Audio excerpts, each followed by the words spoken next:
अस्सलामु अलैकुम। हामिले हज़ा को मुतालबा पर अदा करेगा। आप हजरात ने अक्सर ये इबारत पाकिस्तानी करेंसी नोटों पर देखी और पढ़ी होगी।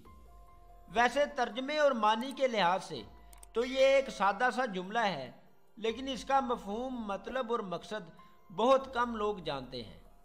अगर आप भी उन लोगों में से हैं जिन लोगों को इसका मतलब नहीं पता, तो हमारे साथ रहिएगा इस वीडियो के आखिर तक, ताकि आप जान सकें इसके बारे में चंद एक हकायक और कीमती मालूमात। लेकिन उससे कबल चैनल पर नए आने वाले दोस्तों से गुजारिश है कि हमारे चैनल को सब्सक्राइब कर लें और बेल आइकन को भी दबा लें, ताकि हमारी हर नए आने वाली वीडियो आप तक बआसानी पहुंचती रहे। हामिले हज़ा को मुतालबा पर अदा करेगा, इसका क्या मतलब है और ये तहरीर करेंसी नोटों पर क्यों लिखी जाती है? क्या आप जानते हैं कि हुकूमत पाकिस्तान को अपनी मर्जी से करेंसी जारी करने का कोई इख्तियार नहीं। नादरीन, आपकी जेब में पड़ा हुआ हर करेंसी नोट एक कर्ज है जो आपकी हुकूमत ने स्टेट बैंक से इस वादे पर लिया है कि वो इस नोट को सूद समेत वापस करेगी। चूंकि करेंसी जारी करने का इख्तियार सिर्फ स्टेट बैंक ऑफ पाकिस्तान के पास है, इसलिए करेंसी नोटों की वापसी पर स्टेट बैंक के हिस्से का पैसा भी स्टेट बैंक के पास जाता है। इस पर दोबारा सूद लिया जाता है और वो सूद दोबारा वापस करने के लिए नोट छापे जाते हैं और दोबारा इन पर सूद लिया जाता है। ये सिलसिला कभी ख़त्म नहीं होता और इस वजह से ही मुल्क का अंदरूनी कर्जा कभी भी ख़त्म या कम नहीं होता और महंगाई मुसलसल बढ़ती रहती है। Nadreen, state bank of Pakistan हुकूमत पाकिस्तान के मातहत नहीं है, बल्कि ये एक आज़ाद इदारा है। हर करेंसी नोट इस बात की ज़मानत होता है कि स्टेट बैंक के पास इस नोट के मुतबादिल सोना मौजूद है, जबकि असल में करेंसी नोटों के मुकाबले में स्टेट बैंक के पास मौजूद सोने की शरह 20% से भी कम है।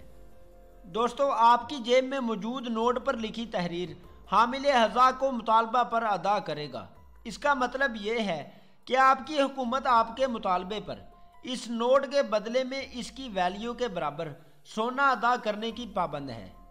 अगर आज ही पाकिस्तान की कुल आबादी स्टेट बैंक को नोट वापस करना शुरू कर दे और सोना लेना शुरू कर दे, तो सिर्फ 20% नोट इस काबिल होंगे जिनके बदले सोना लिया जा सकेगा।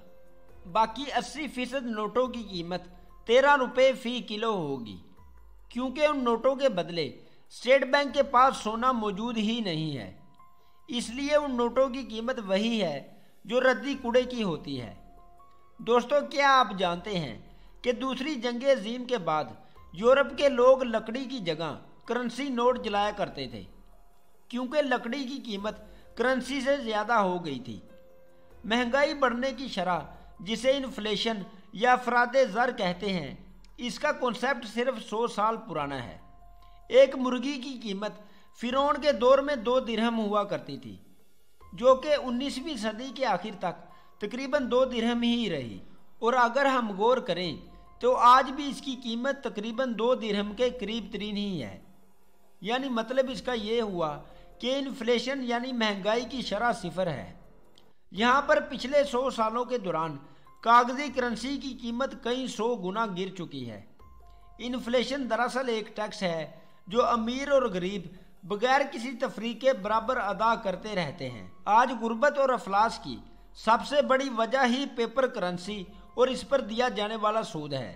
जब हम IMF से कर्जा लेते हैं तो असल में डॉलर हमारे पास मुंतकिल नहीं होते, बल्कि अमेरिका में ही किसी बैंक में मौजूद एक अकाउंट में सिर्फ कंप्यूटर के जरिए ट्रांजैक्शन होती है। इस अकाउंट में भी डॉलर मुंतकिल नहीं होते। नादरीन, आज तक दुनिया में मौजूद डॉलर्स का सिर्फ 3% ही छापा गया है। बाकी 97% डॉलर कंप्यूटर की हार्ड डिस्कों में महफूज हैं।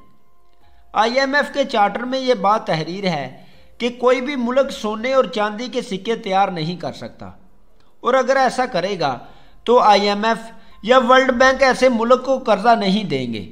उम्मीद है दोस्तों आपको आज की वीडियो पसंद आई होगी। कमेंट करके अपनी कीमती राय से ज़रूर आगाह कीजिएगा। बहुत शुक्रिया। अल्लाह हाफिज़।